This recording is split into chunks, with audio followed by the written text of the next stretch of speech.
கிறிஸ்துவுக்குள் அன்பான கர்த்தருடைய பிள்ளைகளே, இன்றைய வேத வசனமும் ஜெபமும் 1 பேதுரு 4:8. எல்லாவற்றிற்கும் மேலாக ஒருவரில் ஒருவர் ஊக்கமான அன்புள்ளவர்களாயிருங்கள்.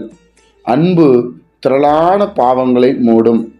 என் அன்பு கர்த்தருடைய பிள்ளைகளே, பரிசுத்த ஆவியானவர் நமக்கு கற்றுக் கொடுக்கிறார். ஊக்கமான அன்பு அப்படின்னா கேர் பண்ணி அன்பு, அதாவது அதிகமாய் அவர்களை நேசிக்கிற ஒரு அன்புள்ளவர்களாய் இருக்க வேண்டும். ஒருவரில் ஒருவர் அன்பு திரளான பாவங்களை மூடும் என்று சொல்லப்பட்டிருக்கிறது. அப்படி என்றால் நம்ம அவங்க மேல அன்பு கூறவே முடியாது.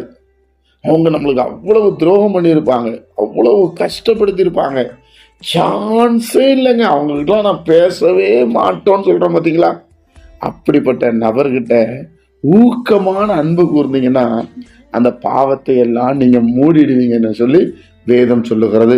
என் அன்பு கர்த்தருடைய பிள்ளைகளே, அப்போ நம்ம தேவனுடைய நியமத்தை கை கொள்ளுகிறோம். அப்போ தேவனுடைய ஆசீர்வாதத்தை நாம் பெற்றுக்கொள்ளுகிறோம். நீங்க நம்மளுக்கு நம்ம மேல அன்பு வைக்கிறவங்க மேலேயே நம்ம அன்பு வச்சா நமக்கு என்ன பிரயோஜனம்? அவங்களும் அன்பா இருக்காங்க, நம்மளும் அன்பா இருக்கும், சரியா போயிருது பிரியமானவர்களே.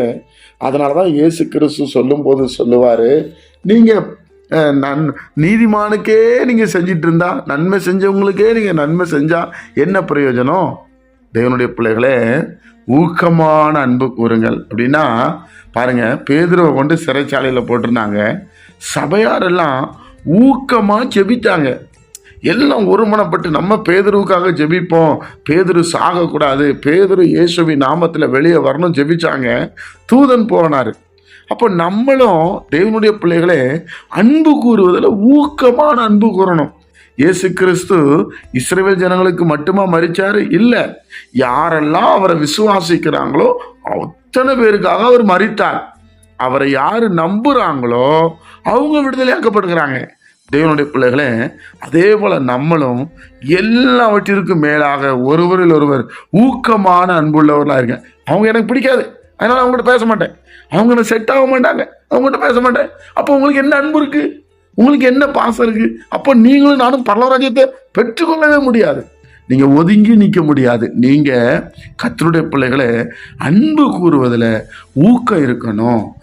அதாவது கேர் பண்ணி அன்பு கூறணும். அதைத்தான் பைபிள் சொல்லுது.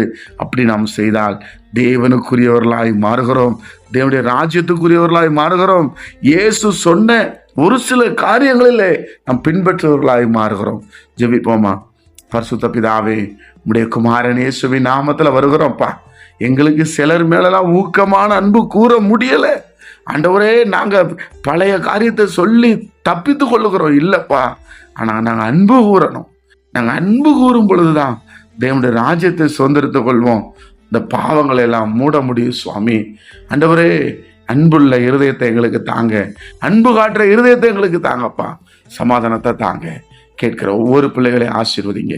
இயேசு கிறிஸ்துவின் மூலம் ஜெபிக்கிறோம் பிதாவே, ஆமென்.